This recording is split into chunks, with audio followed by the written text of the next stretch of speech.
Hello students, good morning. पिछले class में हम लोग इलेक्ट्रोमैग्नेटिक वेव्स पढ़ चुके हैं। आज हम उस पर इलेक्ट्रोमैग्नेटिक वेव्स पर कुछ न्यूमेरिकल्स प्रॉब्लम बताएंगे। और न्यूमेरिकल्स प्रॉब्लम जानने से पहले आप उस पर कुछ जितने भी इक्वेशंस हैं वो जानने ज़रूरी होंगे और फार्मूलेज जानने ज़रूरी होंगे। तो बच्चों, हम क्वेश्चन आपसे ये पूछ रहे हैं, आपको क्लास 11th में पढ़ चुके हैं प्लेन प्रोग्रेसिव वेव्स। हम आपसे ये क्वेश्चन पूछें कि प्लेन प्रोग्रेसिव वेव्स मीडियम में आगे कैसे बढ़ती है, तो आप सर्टेनली आप जवाब देंगे due to vibrations of particles of the medium. अब क्लास 12 में हम आपसे ये पूछते हैं कि इलेक्ट्रोमैग्नेटिक वेव्स मीडियम में कैसे आगे बढ़ती है, इसका आंसर क्या होगा। तो यदि पिछले क्लास को आप अच्छे से पढ़े होंगे तो सर्टेनली आप बोलेंगे due to variation of electric field and magnetic field with time and space. तो हमारी शुरुआत यहाँ पर होती है the equation of plane progressive wave. तो the equation of plane progressive wave can be written as, can be given as y is equal to, आप पढ़े हैं, y is equal to a sine 2 pi t upon t minus x by lambda. ये हो गया, this is equation of plane progressive waves. अब देखो बच्चों, ये तो पहला इक्वेशन हो गया प्लेन प्रोग्रेसिव वेव्स का। प्लेन प्रोग्रेसिव वेव्स में इसी को थोड़ा सा और हम चेंज करेंगे प्लेन प्रोग्रेसिव वेव्स के लिए ही। तो हम थोड़ा 2 पाई को ये ब्रैकेट के अंदर रखते हैं, तो y is equal to a sine 2 pi को ब्रैकेट के अंदर कर दीजिए। तो 2 pi by t into t minus 2 pi by lambda into x, ये आप लिख सकते हैं। तो y is equal to a sine 2 pi by t, 1 by t को हम फ्रीक्वेंसी लिखेंगे, 1 बाई टी को फ्रीक्वेंसी लिखेंगे, तो 2 pi into frequency that is angular frequency omega T. यहाँ 2 पाई बाई लेमडा को हम वेव वेक्टर लिखते हैं k into x, where k is equal to 2 pi by lambda and this is known as wave vector. इसका नाम है क्या बच्चों? इसको हम बोलते हैं वेव वेक्टर, इसको हम बोलते हैं। तो ये वेव वेक्टर का भी इक्वेशन मालूम हो गया। देखिए, 2 इक्वेशन आपको मालूम हो गया, ये इक्वेशन है और ये दूसरा इक्वेशन ये है। अब थर्ड इक्वेशन जरा आप देखिए, मतलब इक्वेशन एक ही है, इसी से डिराइव हुआ है, डिफरेंट फॉर्म है। प्लेन प्रोग्रेसिव वेव्स का ये फॉर्म आप बोल सकते हैं, कितने फॉर्म हैं। अब सुनो, देखो बच्चों, हमारे पास जो इक्वेशन था, हमारा इक्वेशन तो एक ही था, ये इसको ध्यान में रखिएगा। y is equal to a sine, यही बेसिक है, 2 pi t by T minus x by lambda, यही बेसिक इक्वेशन था। अब 2 पाई बाई लेमडा को बाहर निकाल लीजिए, तो y is equal to a sine 2 pi by lambda को बाहर कर लीजिए। यहाँ 1 बाई लेमडा को हमने ब्रैकेट से बाहर कर लीजिए। तो यहाँ पर तो चूंकि लेमडा नहीं है, तो लेमडा से यहाँ मल्टीप्लाई करना पड़ेगा, तभी तो लेमडा कैंसिल आउट होके केवल t बाई टी रहेगा।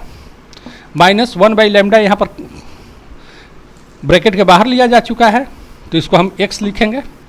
तो this implies y is equal to a sine 2 pi by lambda. ये देखो 1 बाई टी फ्रीक्वेंसी होता है, आपको मालूम है, 1 by time period is equal to frequency. तो frequency into wavelength is known as what?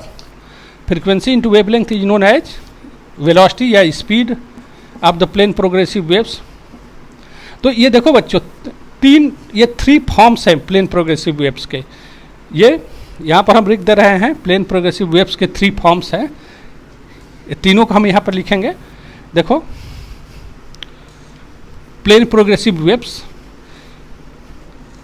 3 form में हम लिख दिए। पहला फॉर्म क्या था? y is equal to, y क्या है? y is the displacement of the particle. a क्या है? a एम्पलीट्यूड है, that is maximum displacement. y is equal to a sine 2 pi t by T minus x by lambda. ये हो गया, ये first equation हो गया प्लेन प्रोग्रेसिव वेव्स का। सेकेंड इक्वेशन ऑलरेडी हम यहाँ लिख चुके, 2 pi by lambda v T minus x. और फोर्थ इक्वेशन देखिए, सॉरी, ये third equation y is equal to a sine omega T minus के एक्स। ये दोनों ये तीनों जो फॉर्म है प्लेन प्रोग्रेसिव वेव्स के, ये बहुत इंपॉर्टेंट है। और इसी का हम हेल्प ले करके और इसमें क्या है, देखो इसमें जो -x लिख रहे हैं, तो -x लिखने का मतलब है the wave is propagating along positive x direction, the wave is propagating along positive x direction. अब देखो बच्चों, इसी का हम हेल्प ले करके इलेक्ट्रिक फील्ड और मैग्नेटिक फील्ड के लिए इक्वेशन हम लिखना चाहेंगे। इलेक्ट्रिक फील्ड और मैग्नेटिक फील्ड के लिए इक्वेशन हम लिखना चाहेंगे, कैसे लिखेंगे आप थोड़ा ध्यान दीजिए। ये y is equal to a sine 2 pi t upon t minus x by lambda था। अब देखो इसी के करस्पॉन्डिंग हम इक्वेशंस लिख दे रहे हैं। अब मान लीजिए कि इलेक्ट्रोमैग्नेटिक वेव किस डायरेक्शन में ट्रेवल कर रही है, इज मूविंग या travelling along positive x direction. यदि plane progressive wave positive x direction में ट्रेवल कर रहा है और उसका इलेक्ट्रिक फील्ड y डायरेक्शन में है, तो हम लिखेंगे E y is equal to E naught sine 2 pi t upon t minus x by lambda, ऐसे लिखेंगे t by t minus x by lambda. Similarly दूसरा इक्वेशन क्या लिखोगे बच्चों, E y is equal to E naught sine 2 pi by lambda we T minus x, ऐसा लिख सकते हैं। तीसरा इक्वेशन क्या लिखेंगे, मतलब तीसरा इक्वेशन हम बार बार बोल रहे हैं, इक्वेशन नहीं बल्कि फॉर्म है, इक्वेशन तो एक ही है। E y is equal to E naught sine, अब यहाँ पर देख लीजिए ओमेगा टी माइनस के एक्स। और इस बात को का ध्यान रखना चाहिए कि वेव किस डायरेक्शन में मूव कर रहा है बच्चों, wave is travelling along positive x direction. और इलेक्ट्रिक फील्ड का इलेक्ट्रिक फील्ड को कैसे आप रिप्रेजेंट करेंगे, E y is equal to this one. यदि वेव एक्स डायरेक्शन में ट्रेवल कर रहा है, पॉजिटिव एक्स डायरेक्शन में ट्रेवल कर रहा है, और इलेक्ट्रिक फील्ड वाई डायरेक्शन, अब देखो इलेक्ट्रिक फील्ड टाइम के अनुसार चेंज हो रहा है और इलेक्ट्रिक फील्ड स्पेस के ये पोजीशन के अनुसार चेंज कर रहा है, इसलिए इसको हम बोलते हैं कि इलेक्ट्रिक फील्ड और मैग्नेटिक फील्ड वेरी करता है with respect to time and space. Space कहने का मतलब हमारा पोजीशन से है। अब सिमिलरली मैग्नेटिक फील्ड के लिए आप क्या इक्वेशन लिखेंगे, B Y is equal to B not sine 2 pi T by T minus x by lambda, ये आप लिखेंगे। अब ये ध्यान में रखना है, यदि electric field positive x direction में, sorry wave electromagnetic waves positive x direction में चल रहा है,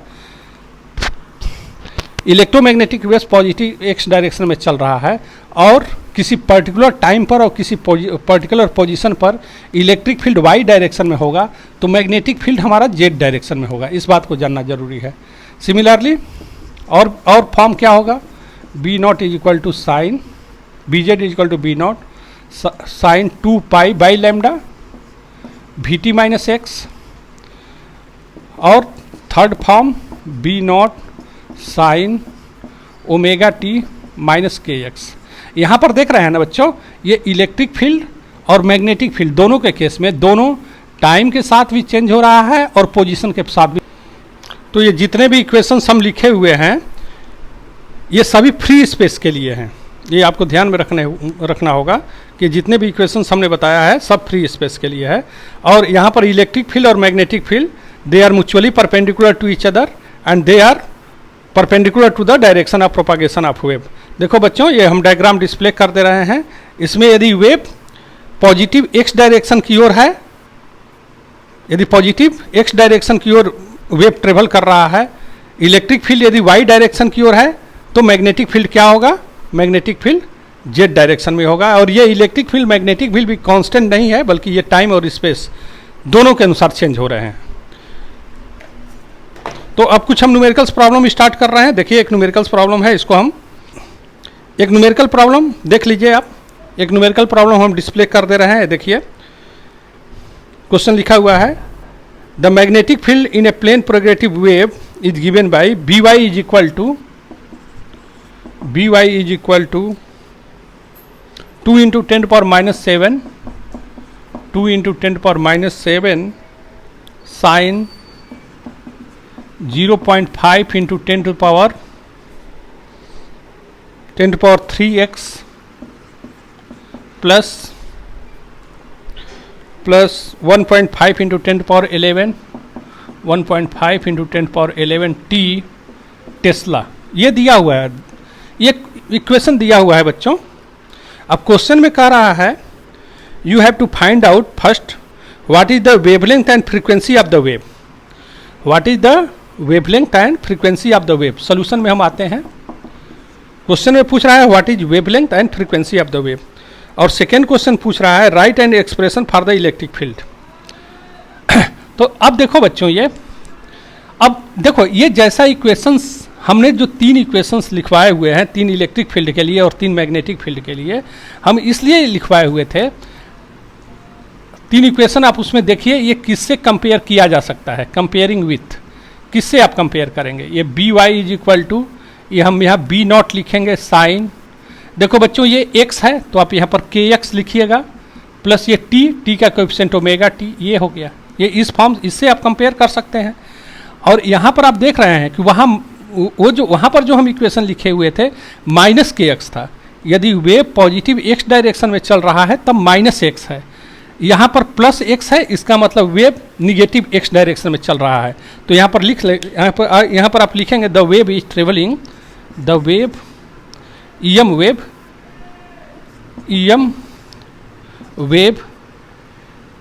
is traveling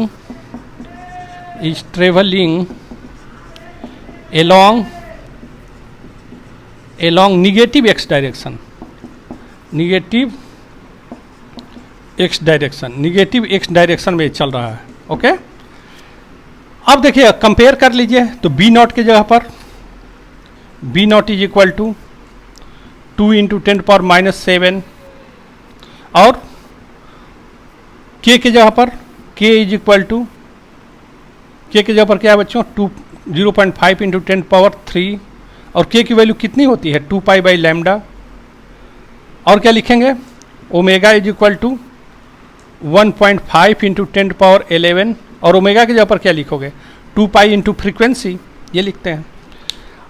अब सॉल्व कर लीजिए ये सब चीज़ को, सारे चीज़ों को आप सॉल्व कर लीजिए।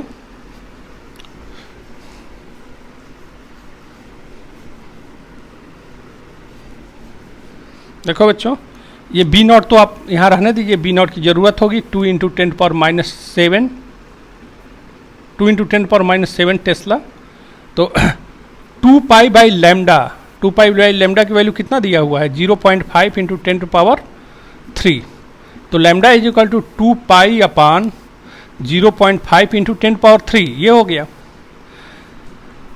अब इसको सॉल्व कर लेंगे, 0.5 को यदि हम सॉल्व करते हैं तो ये वैल्यू 1/2 आता है, 2 विल गो अप, यानी 4 पाई अपान 10⁻3, ये ऊपर चला गया तो 4 पाई इंटू 10⁻³ हो गया, तो 4 पाई इंटू 10⁻³ ये हो गया वेवलेंथ। इसको यदि आप सॉल्व करेंगे तो ये वैल्यू आ गया।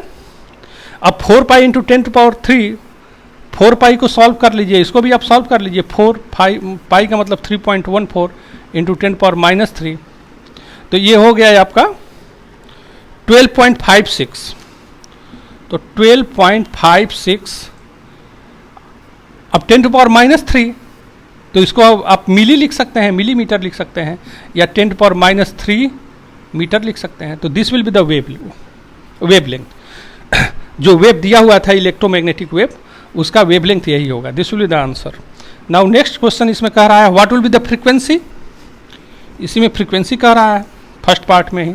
तो अभी आप देखे थे वी हैव ओमेगा, ओमेगा की जगह पर 2/f is equal to 1.5 into 10⁻11, तो f is equal to what, f is equal to 1.5 into 10⁻11 upon 2 pi. अब इसको सॉल्व करिए, 1.5 अपान 2 पाई, तो ये 1.5 2 पाई के मतलब 3.14 इंटू 10⁻11।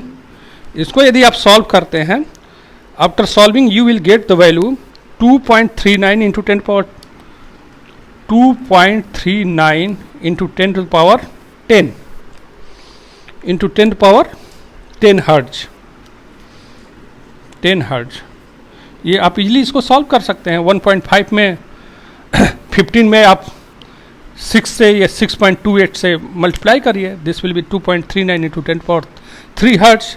तो ये हमने वेवलेंथ निकाल दिया और फ्रीक्वेंसी निकाल दिया इस क्वेश्चन का।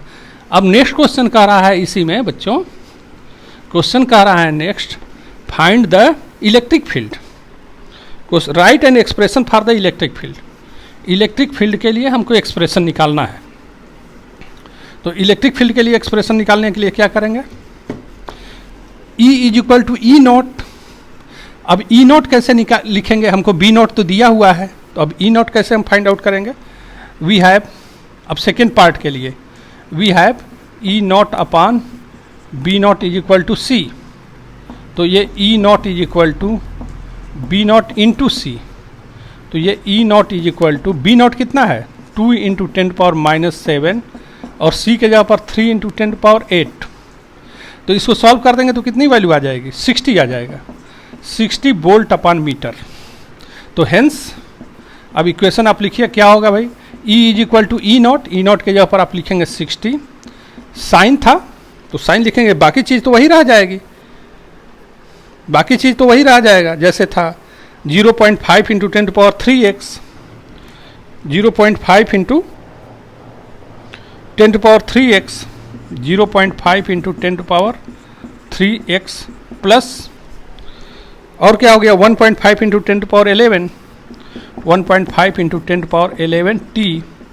ये हो गया, इतना वोल्ट पर मीटर, ये इलेक्ट्रिक फील्ड के लिए इक्वेशन हो गया।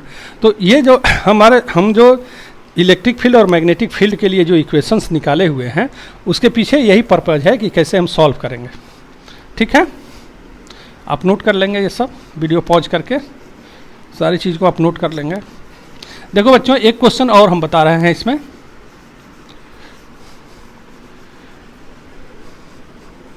देखो नेक्स्ट क्वेश्चन हम डिस्प्ले कर दे रहे हैं, देखिए क्वेश्चन हम डिस्प्ले कर दिए हुए हैं, एनसीईआरटी का ही ये क्वेश्चन है 8.11 एडिशनल में, देखिए 8.11 है। क्वेश्चन कह रहा है suppose that the electric field part of the electromagnetic wave in vacuum is E is equal to 3.1 newton per coulomb, cos 1.8 radian upon metre, y 5.4 into 10⁻⁶ radian per second into T, और फिर I लिखा हुआ है मतलब कि unit vector I। इसका मतलब क्या हुआ, ये electric field unit vector I लिखने का मतलब वो x डायरेक्शन में है। Electric field unit vector I लिख रहे हैं, इसका मतलब पॉजिटिव x डायरेक्शन में है। नेक्स्ट क्वेश्चन कह रहा है what is direction of propagation of wave, be what is the wavelength, what is the frequency, what is the amplitude of magnetic part of the wave, right and expression for the magnetic part, magnetic field part of the wave. Okay, ये आपके 5 question इसमें दे दिए। तो अभी हमारा क्या था भाई बच्चों, इक्वेशन क्या था, इक्वेशन आप जरा देख लीजिए। E is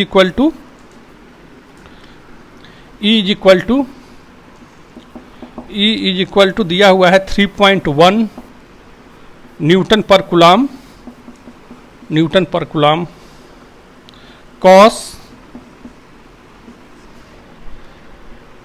Newton per coulomb cos 1.8 radian per metre into y plus 5.4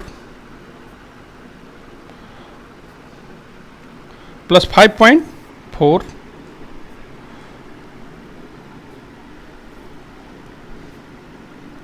5.4 into 10⁻⁶, 5.4 into 10⁻⁶, ये दिया हुआ है radian per second into T, ये टी। ये क्वेश्चन डिस्प्लेड था, क्वेश्चन से आप देख सकते हैं। यूनिट वेक्टर यहाँ आई है यूनिट वेक्टर आई है बच्चों। अब देखो यहाँ पर हम आते हैं, क्वेश्चन ऑलरेडी डिस्प्लेड है, इसलिए कुछ चीज़ छूट रहा है तो आप उसमें आप समझ सकते हैं 5.4 into 10⁶ radian per second T, ये लिखा हुआ है, यूनिट वेक्टर वाई आई है। अब देखिए ये सब चीज़ इस क्वेश्चन को सॉल्व करने के लिए हमारा पूछ क्या रहा है, कौन कौन सा पार्ट इसमें पूछ रहा है। पहला क्वेश्चन कह रहा है कि what is direction of propagation of wave. Direction कौन बताएगा? इस ब्रैकेट को आप ध्यान दीजिए, ये जो ब्रैकेट है ना इसको आप ध्यान दीजिए। इस ब्रैकेट में कौन सा टर्म, इस यहीं से इसी ब्रैकेट में पता चलेगा कि वेव का डायरेक्शन क्या है। ये तो टाइम है, ये टाइम बताता है, वेव किसी पर्टिकुलर टाइम पर इलेक्ट्रिक फील्ड का पोजीशन बता रहा है एट पर्टिकुलर टाइम। और यहाँ पर देखो ये वाई बता रहा है ना, this term shows the direction of propagation of wave. आप पढ़े हुए हैं, हम जो इक्वेशन लिखवाए थे ओमेगा टी माइनस के एक्स आया था। यदि वेव पॉजिटिव एक्स डायरेक्शन में ट्रेवल कर रहा है तो हमारा माइनस के आ रहा है। यदि ओमेगा टी माइनस के वाई, इसका मतलब पॉजिटिव वाई डायरेक्शन में चल रहा है। यहाँ प्लस वाई का कोएफिशिएंट प्लस में आ रहा है, इसका मतलब निगेटिव वाई डायरेक्शन में चल रहा है। तो what is direction of propagation of wave, पहला पार्ट का आंसर क्या होगा? First the direction of propagation of wave, this is equal to negative Y direction. Negative Y direction में चल रहा है। वेव किस डायरेक्शन में गया भाई? निगेटिव वाई डायरेक्शन में चला गया। चलिए नेक्स्ट इस क्वेश्चन में क्या कह रहा है? नेक्स्ट वेवलेंथ पूछ रहा होगा। What is the wavelength? अब वेवलेंथ निकालने के लिए कंपेयरिंग, आपको कंपेयर करना होगा। नेक्स्ट के लिए कंपेयरिंग, किससे कंपेयर करेंगे? E is equal to E not cos, जैसे टर्म रहता है वैसे ही हम लिखते जाते हैं, आप समझिए कॉस। यहाँ पर क्या है बच्चों, इसको हम लिखेंगे के वाई और प्लस वहाँ पर क्या लिखेंगे? ओमेगा टी, इससे कंपेयर करेंगे। तो हेंस ई नॉट की वैल्यू क्या होगी? यहाँ पर ई नॉट को कंपेयर करेंगे तो 3.1 और के के जगह पर हो जाएगा कितना? 1.8 और के की वैल्यू 2 पाई बाई लैम्डा होता है। और ओमेगा की जगह पर 2 पाई इंटू फ्रीक्वेंसी, और यहाँ पर ओमेगा क्या है? ये 5.4 इंटू 10⁶, ये चीज़ हो गया। ऐसे हम लिखते हैं। अब यहाँ से देखो ये लैम्डा की वैल्यू हम निकाल सकते हैं और यहाँ से हम फ्रीक्वेंसी की वैल्यू निकाल सकते हैं।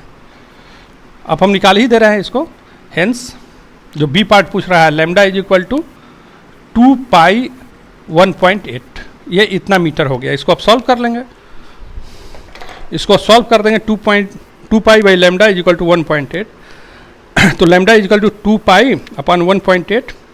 पाई का मतलब 2 इंटू 3.14, 1.8। इसको यदि आप सॉल्व करते हैं तो आफ्टर सॉल्विंग इसकी वैल्यू कितनी आ जाएगी? इसकी वैल्यू 3.5 आएगी करीब करीब। ये 6.28, 1.8। इसको आप सॉल्व कर लीजिए, इसको सॉल्व करके देखिए वैल्यू कितना आता है। अभी हम सॉल्व कर दे रहे हैं, हमारे पास तो कैलकुलेटर है तो इसको हम सॉल्व कर दे रहे हैं। सॉल्व कर दे रहे हैं बच्चों। ये वैल्यू आ गया 6.28 डिवाइडेड बाई 1.8, तो ये वैल्यू आ गया 3.488। तो 3.488 की वैल्यू, इसका मतलब हो गया ये 3.5 मीटर। तो ये वेवलेंथ आ गया 3.5 मीटर। अब इसी में सी पार्ट हमारा दिया हुआ है फ्रीक्वेंसी निकालने के लिए। फ्रीक्वेंसी आप निकाल लीजिए, यहीं आप सी कह लीजिए। सी कैसे निकालेंगे? सी के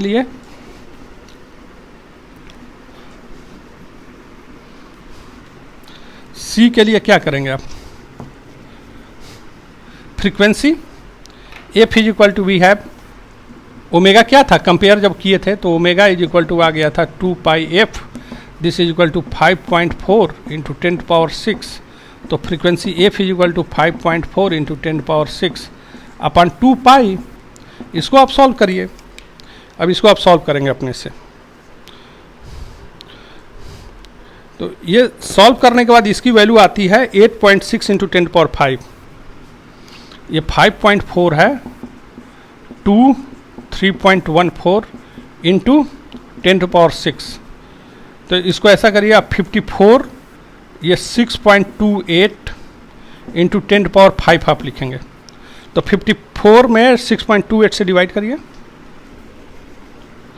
54 में आप 6.28 से डिवाइड कर दीजिए। 54 में आप डिवाइड कर दीजिए, 54 डिवाइडेड बाई 6.28, तो ये 8.6 हो गया। 8.6 इंटू 10⁻, 8.6 इंटू 10⁻9, सॉरी 10⁵, 10⁵ इतना हो गया फ्रीक्वेंसी, इतना हर्ट्ज हो गया। तो हमारा डायरेक्शन ए बी सी हमारा निकल गया। नेक्स्ट पार्ट क्या है बच्चों क्वेश्चन में, अब क्या कह रहा है, amplitude of the magnetic field पूछ रहा होगा। What is the amplitude of the magnetic part? Amplitude of the magnetic part कैसे निकालेंगे? डी पार्ट है क्या है इस क्वेश्चन का? क्वेश्चन का डी पार्ट क्या है?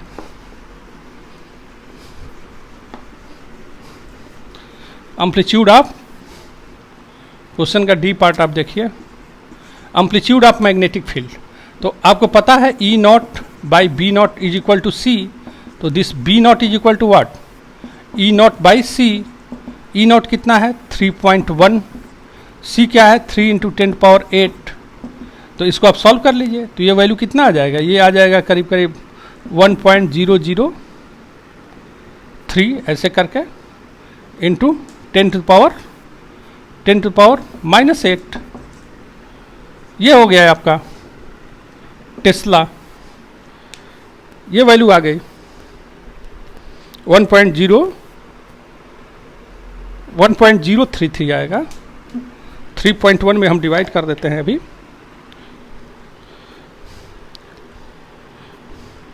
डिवाइड कर लीजिए। डिवाइड करने के बाद यदि हम डिवाइड करते हैं 1 divided by 3, 3.1 divided by 3, that is 1.033, 1.033 into 10⁻8, 10⁻−8 हो गया ये आपका 10⁻−8 टेस्ला। ये हमको एम्पलीट्यूड आ गया। नेक्स्ट अब क्वेश्चन कह रहा है, अब देखो लास्ट क्वेश्चन कह रहा है कि मैग्नेटिक फील्ड के लिए आप एक्सप्रेशन निकालिए। You have to find out expression for the magnetic field. अब मैग्नेटिक फील्ड देखो बच्चों, वेव किस डायरेक्शन में ट्रेवल कर रहा है? वेव -जे डायरेक्शन में जा रहा है। Electric field B is equal to B not cos, ये सब टर्म तो वही होंगे 1.8, ये सब तो कुछ चेंज होते नहीं हैं, चूंकि वेव तो निगेटिव एक्स डायरेक्शन में जा रही है। और यहाँ 5.4 इंटू 10⁻6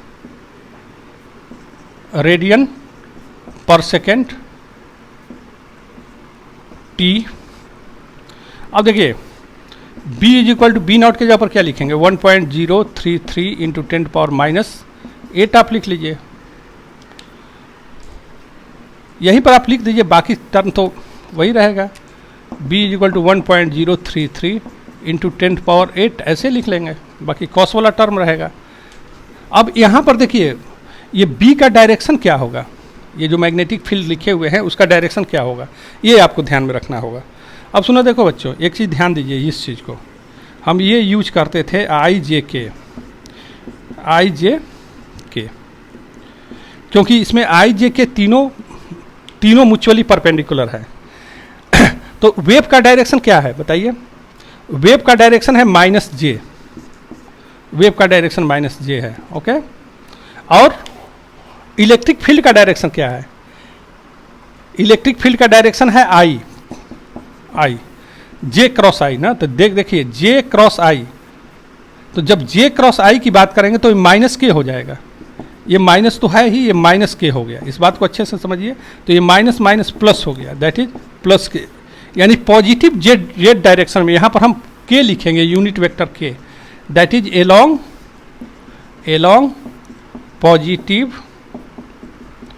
पॉजिटिव जेड डायरेक्शन, उस समय क्या हो गया भाई, उस समय जब wave electric field positive x direction में है तो उस समय magnetic field positive Z direction में होगा, और वेव किस डायरेक्शन में ट्रेवल कर रहा है, एलॉन्ग निगेटिव वाई डायरेक्शंस। तो ये सब आपको क्लियर हो जाना चाहिए, इस चीज़ को आप याद रखिएगा यहाँ पर डायरेक्शन वगैरह फाइंड आउट करने के लिए, ये बहुत इंपॉर्टेंट टर्म है। ओके ठीक है, तो एनसीईआरटी का नेक्स्ट क्वेश्चन लिख लीजिए, ये एग्जाम्पल 8.11 है, ये हम क्वेश्चन को डिस्प्ले कर दिए हैं, आप इसको देखिए। क्वेश्चन लिखा हुआ है, a parallel plate capacitor with circular plates of radius 1 meter has a capacitance of 1 nanofarad. At t is equal to 0, it is disconnected for charging in series with a resistor R is equal to 1 mega ohm across 2 volt battery. Calculate the magnetic field at a point P halfway between the center and the periphery of the plates after t is equal to 10 to the power minus 3 second. The charge on the capacitor at time t is qt is equal to cv 1 minus exponential bracket में minus T upon tau, where tau is what, time constant and is equal to C R. देखो बच्चों यहाँ पर देखिए, ये capacitor है, capacitor को पहले 2 वोल्ट बैटरी से फुल्ली चार्ज कर दिया गया है। अब फुल्ली चार्ज करने के बाद इसे एक रेजिस्टेंस से डिस्चार्ज किया गया है। अब रेजिस्टेंस कितना है बच्चों, ये 1 मेगा ओम का रेजिस्टेंस है, ये 1 मेगा ओम का रेजिस्टेंस है, इससे हम डिस्चार्ज कर रहे हैं। और ये कैपेसिटर का कैपेसिटी 1 नैनो फैराड है, that is 10 to power minus 9 farad है, ये दिया हुआ है, क्वेश्चन में दिया हुआ है।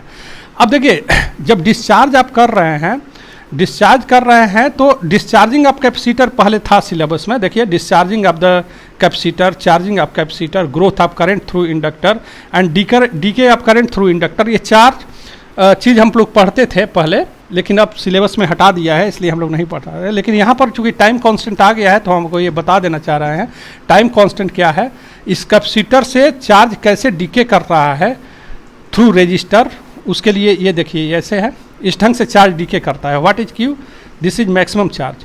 तो देखो कितने समय के बाद आफ्टर टाइम टी ये जो चार्ज है मैक्सिमम चार्ज का 36.8% रह गया ऑफ मैक्सिमम चार्ज, तो that time is known as time constant.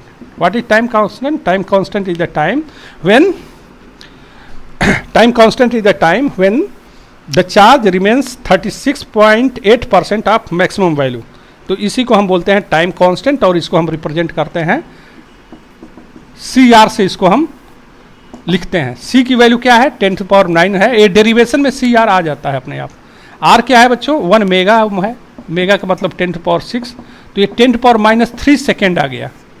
तो यहाँ पर टाइम कांस्टेंट की वैल्यू है 10 to power minus 3 second. Okay, और जो क्वेश्चन कह रहा है, क्वेश्चन में चार्ज कैसे टाइम के साथ चेंज हो रहा है ये दिया हुआ है।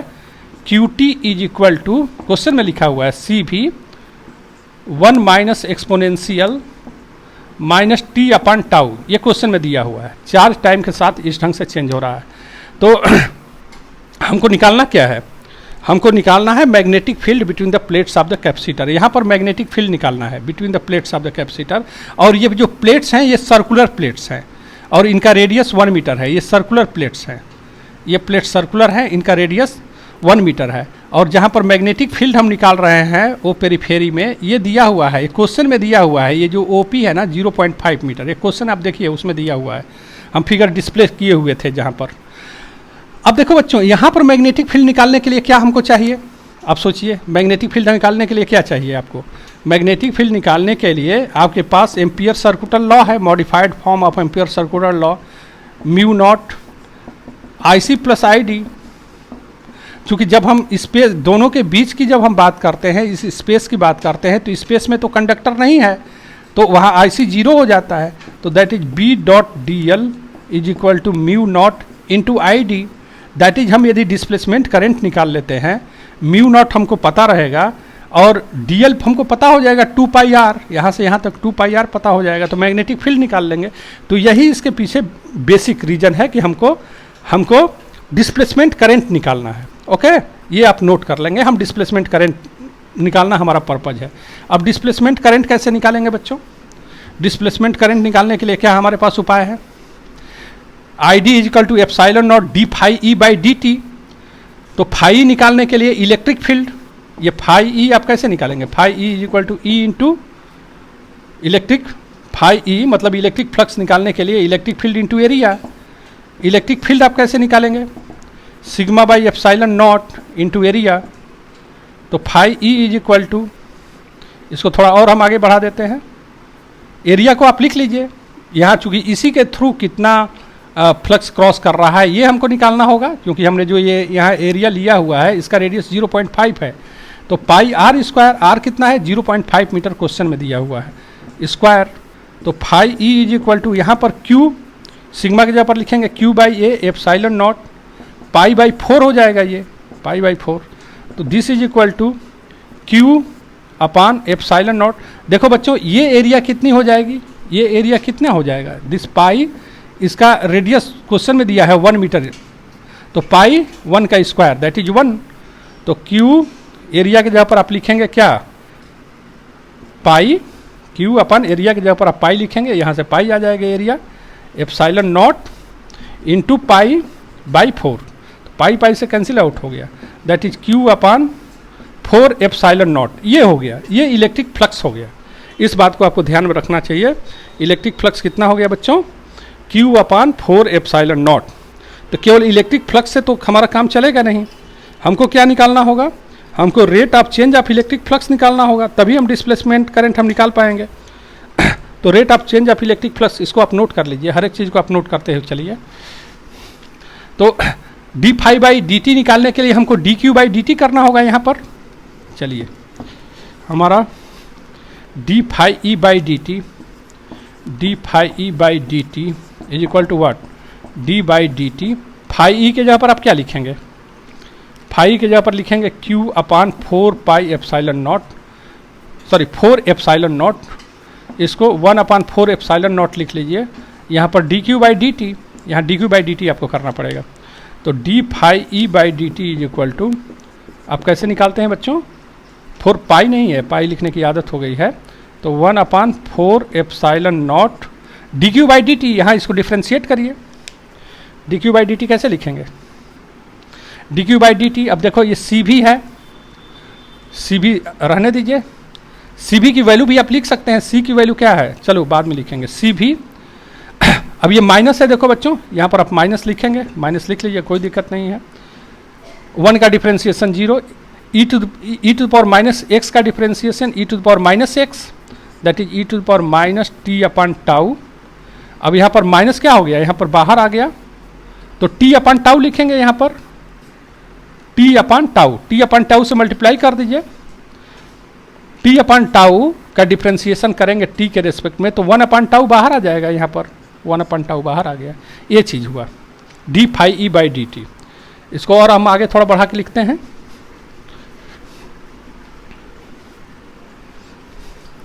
D phi E by D T.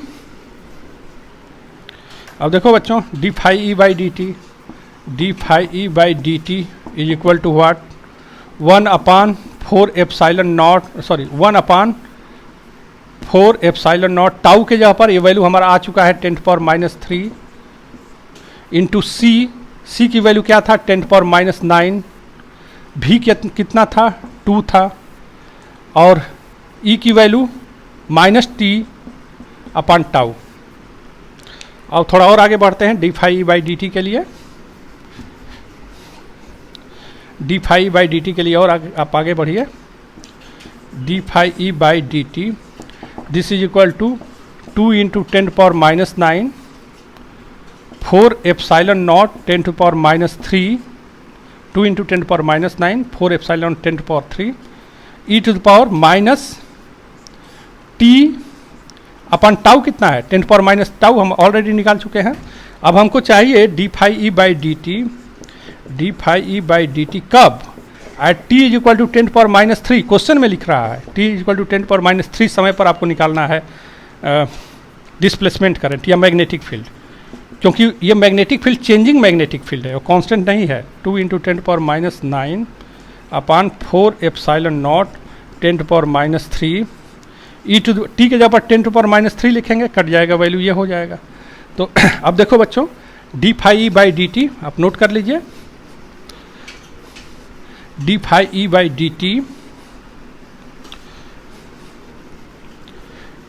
D phi E by D T की वैल्यू कितनी हो जाएगी, D phi E by D T, this is equal to कब, at T is equal to 10⁻³ second पर वैल्यू कितना हो गया, 2 into 10⁻⁹ upon 4 epsilon not 10⁻³ upon E, ये वैल्यू हो गई D phi by D T. अब हमको क्या निकालना है, हमको डिस्प्लेसमेंट करंट निकालना है।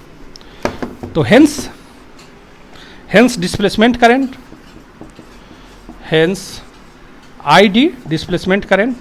चलिए डिस्प्लेसमेंट करंट भी निकालना हम यहाँ सिखा दिए आपको, epsilon not D phi E by D T, यही होता है डिस्प्लेसमेंट करंट। अब कैसे लिखेंगे, epsilon not D phi I by D T की वैल्यू आपको दिया हुआ है 2 into 10⁻⁹ upon 4 epsilon not 10⁻³ E, ऐसे करके लिखेंगे। ये डिस्प्लेसमेंट करंट हो गया। अब डिस्प्लेसमेंट करंट आप नोट करिए, डिस्प्लेसमेंट करंट की value I D is equal to epsilon not cancel out हो गया, ये 2 से कैंसिल आउट हो गया, तो ये 10⁻⁹ ये एप्सिलॉन नॉट कैंसिल आउट हो गया, बाई 2 हो गया, ये 1/2। अब देखो 10⁻⁹ है और 10⁻³ है, तो 10⁻�6 लिख लीजिए, 2 epsilon not E, epsilon not तो कैंसिल आउट हो चुका, तो 2 एप्सिलॉन नॉट कैंसिल आउट हो चुका है, 2 कैंसिल आउट हो चुका है, तो 10⁻⁹ अपान 2 ई, ये हो गया 1/2 ई इंटू 10⁻�6, ये इस ढंग से इसको लिखेंगे। और 1/2 ई कितना होगा बच्चों, तो I D is equal to 1/2, अभी रहने दीजिए ना हो तो, ई की वैल्यू होती है 2.7 इंटू 10⁻�6, ये डिस्प्लेसमेंट करंट आ गया आपका। अब जब डिस्प्लेसमेंट करंट की वैल्यू आ गई, देन हेंस अभी इसको यहीं पर रहने दीजिए, कोई दिक्कत नहीं है। Now Ampere circular law, modified form of Ampere's circular law. ये modified form of Ampere circular law क्या है, ये है बच्चों B.dl is equal to mu naught, IC तो 0 हो गया है इसलिए हम IC नहीं लिख रहे हैं, IC प्लस ID, IC 0 हो गया इसलिए डायरेक्ट हम केवल ID लिख रहे हैं। तो ये B.dl म्यू नॉट, ID की जगह पर ये वैल्यू लिखिए 10⁻⁶ अपान 2e। चलिए और कैलकुलेशन आप देखते रहिएगा, आप चेक करिएगा कैलकुलेशन। B.dl, B को आप बाहर निकाल लीजिए क्योंकि B और dl के बीच में एंगल 0 है। B.dl म्यू नॉट अपान 2e 10⁻⁶, dl के जगह पर क्या लिखेंगे 2πr mu naught upon 2e 10⁻⁶। Now after that आप लिखते चले जाइए, b इज इक्वल टू कितना हो गया म्यू नॉट अपान ये 2 और 2, ये देखो बच्चों ये 4π हो गया, ओके 4π e, और रेडियस, ये रेडियस क्या है 0.5 है, ये 0.5 मीटर है, ये 0.5 मीटर को 1/2 लिखेंगे, 1/2 4π